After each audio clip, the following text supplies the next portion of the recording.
Ever since the tragic loss of those US servicemen, the US military has been developing a continuous list of a master target list of military options available to their political masters.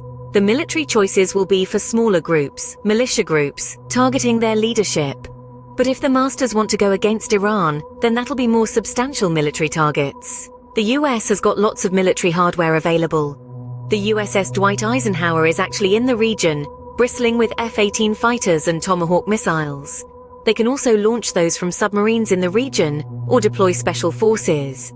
There's a vast array of military options, but ultimately it's for political masters to make the decision of which one to run with. And of course, to date, there's been very limited appetite for getting any more involved in escalating in the region.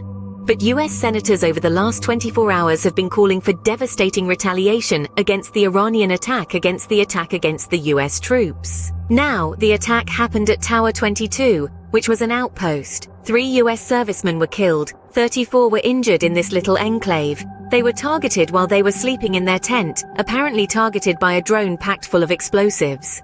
It's not entirely clear why this establishment was not better protected from that sort of threat. Now, the drones are very widely available. They can be adapted very swiftly. But also, there's lots of options to deny their use. Not only commercially, but also in the secret world of the military.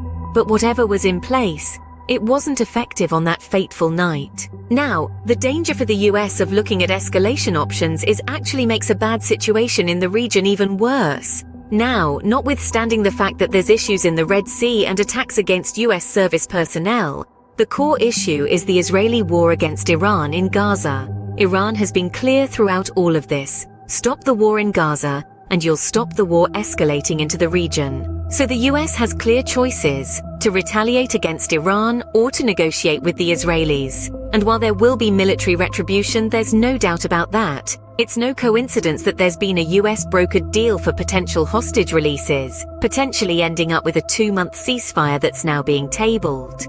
That'll put increasing pressure on Prime Minister Netanyahu, but that's nothing compared to the pressure that's currently building on President Biden.